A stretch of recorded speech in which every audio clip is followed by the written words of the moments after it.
Students, कल मैंने कुछ इलेक्ट्रॉनिक विन्यास लिखने के तरीके बताए थे और वो तरीका था आप बाउल के अकॉर्डिंग।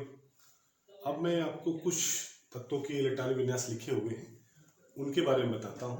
और जो एक्सेप्शनल केस है आपका 24 क्रोमियम और ये 29 कॉपर, इनका लास्ट इलेक्ट्रॉन 4s में जाता है। तो मैं इसको बताने वाला हूँ आपको। पहले आप चेक कर लीजिए कि शुरुआत से इलेक्ट्रॉन भरने का क्रम है वो देख लीजिए कैसे है।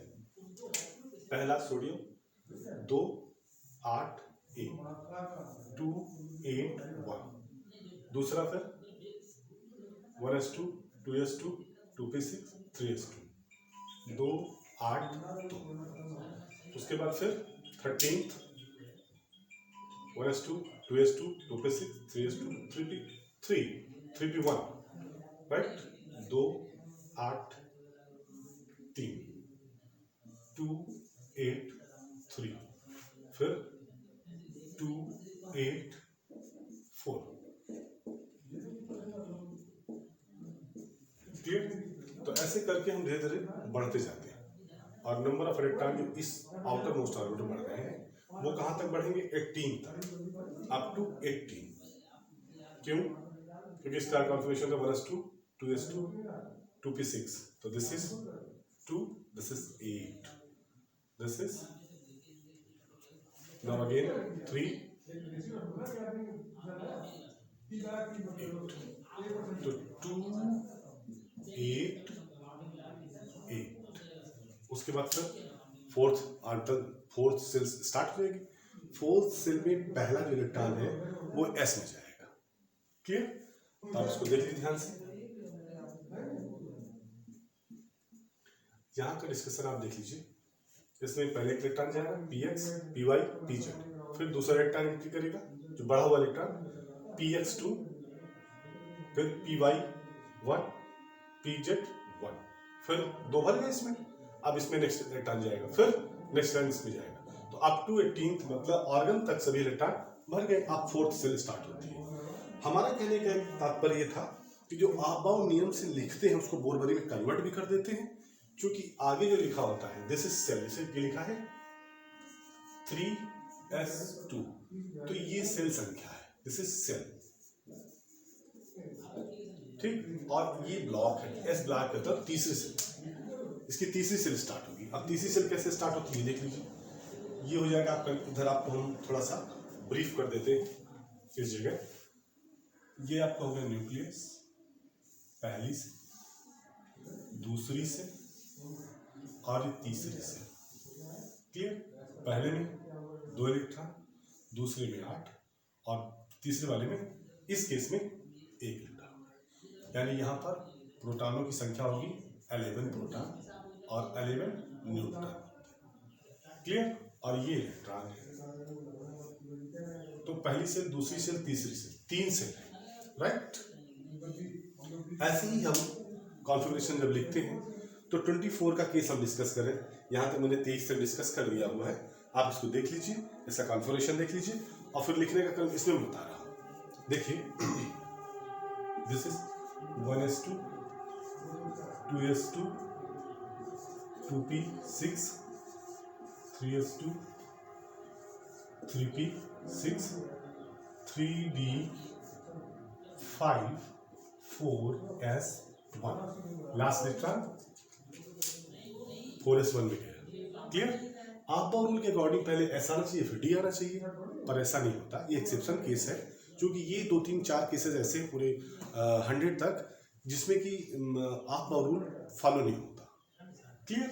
अब जो अगला हम बढ़ेंगे तो कहाँ, जैसे काउंट कर लीजिए, 2 8, ये कितने हो जाए, 6 2 8 5 13 और ये 1, काउंट कर लीजिए, 24 हो गए। क्लियर? आप 25 का लिखते हैं, 1s2 2s2 2p6 3s2 3p6 3d5 4s2। Clear? हो गया? अब नेक्स्ट नेक्स्ट जी आ जाइए इसमें 1s2 2s2 2p6 3s2 3p6 3d6 4s2 clear.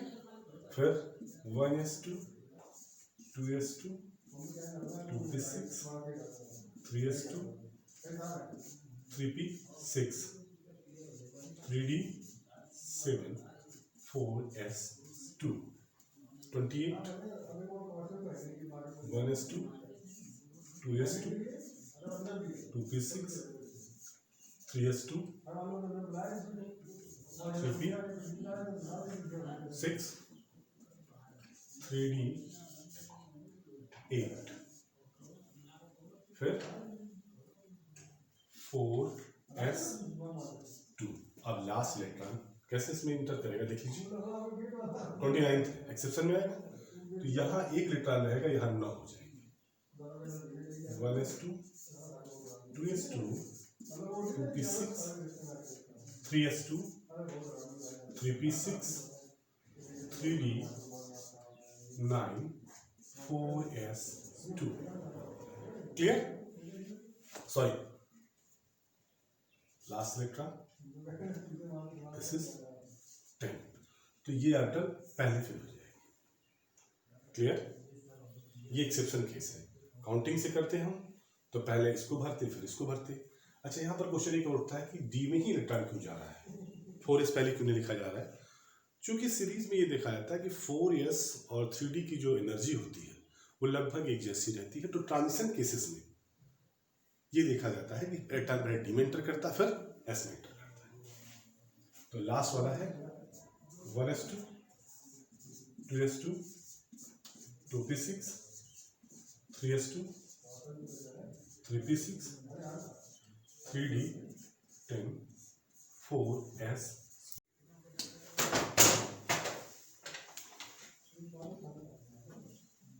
अब इसी के रिगार्डिंग मैं आगे बढ़ रहा हूँ।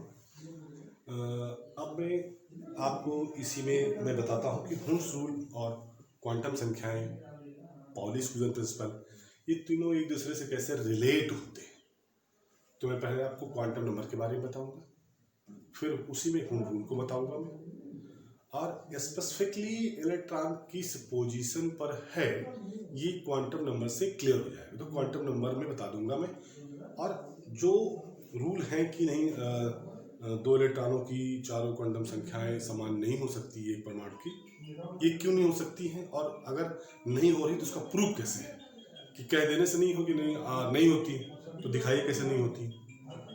क्लियर।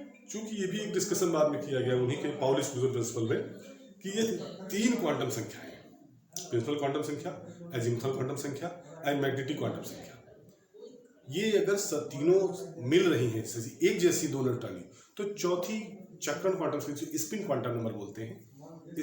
स्पिन क्वांटम नंबर निश्चित तौर से अलग होगी, क्योंकि जो डायरेक्शन होता है इलेक्ट्रॉन का वो अपवर्ड डायरेक्शन और डाउनवर्ड डायरेक्शन में होता है। एक ऑर्बिटल में जब जो दो इलेक्ट्रॉन होते प्रेजेंट होते जो, उसमें एक का डायरेक्शन नीचे की ओर, एक का डायरेक्शन ऊपर की ओर ऑलवेज। जब दूसरा इलेक्ट्रॉन एंट्री लेगा तो अपोजिट डायरेक्शन में ही एंट्री लेगा। तो इस वजह से प्रूवमेंट हो जाता है कि जो उन्होंने कहा था कि चारों क्वांटम संख्या समान नहीं हो सकती, तो नहीं हो सकती है, इस बेस पे कहा जा सकता है। अब इलेक्ट्रॉनों का डिस्ट्रीब्यूशन कैसे करते हैं, और इलेक्ट्रॉनों का डिस्ट्रीब्यूशन अगर गलत तरीके से हो जाता है तो उसका इफेक्ट क्या होता है, क्वांटम नंबर उसको फाइंड आउट हो पाती कि नहीं हो पाती, इलेक्ट्रॉन फाइंड आउट हो पाते कि नहीं हो पाते, प्रॉब्लम्स कितनी क्रिएट होती है, ये भी मैं सब डिस्कस करूंगा। आप पहले इसको नोट कर लीजिए, देख लीजिए, और इलेक्ट्रॉन भरने का क्रम देख लीजिए। पिछले लेक्चर मैंने ऑक्सीजन के बारे में बताया था, O8 इसका इलेक्ट्रॉनिक कॉन्फ़िगरेशन लिखा था हमने 1s2 2s2 2p4, ये लिखा था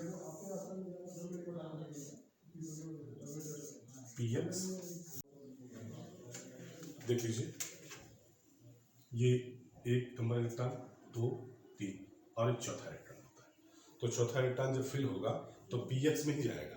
कहीं कहीं पर हमने जो डिस्कशन किया है, px और pz की पोजीशन एक जैसी दिखाई देगी, तो फिलिंग को कभी कभी हम pz से भी स्टार्ट कर देते हैं, जो इलेक्ट्रॉन की पेयरिंग है वो पीजेड से भी स्टार्ट करता है।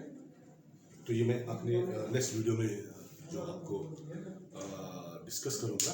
तो क्वांटम नंबर्स, हुंसुल और पाउली डिफ्यूजन प्रिंसिपल कि इसका एप्लीकेशन कैसे होता है, इस पर बेस्ड क्वेश्चन कैसे आते हैं और आपकी बोर्ड एग्जाम्स में कैसे क्वेश्चन बनता है, कैसे क्वेश्चन आती है, मैं डिस्कस करूँगा। तो मेरा ये वाला वीडियो अगर आपको पसंद आए तो लाइक और शेयर और फ्रेंड्स को जरूर बताइएगा जो एग्ज़ाम मतलब जो इंटर में पढ़ रहे हैं, फर्स्ट ईयर इंटर दोनों के लिए अवेलेबल है। तो कंपटीशन के पॉइंट ऑफ व्यू से भी है, 2-1 क्वेश्चन आए थे कभी कभी। तो ये मैं डिस्कस करूँगा बाद में, जब कंपटीशन में आपको नीट और जेईई की बताऊँगा तब मैं डिस्कस करूँगा। उसके पहले आप ये देख लीजिए, इसको चेक कर लीजिए, फिर मैं और डिस्कस करूँगा और शार्ट में बताऊँगा इसका कैसे हम फाइंड आउट करते हैं इलेक्ट्रॉनिक पोजीशन। ओके।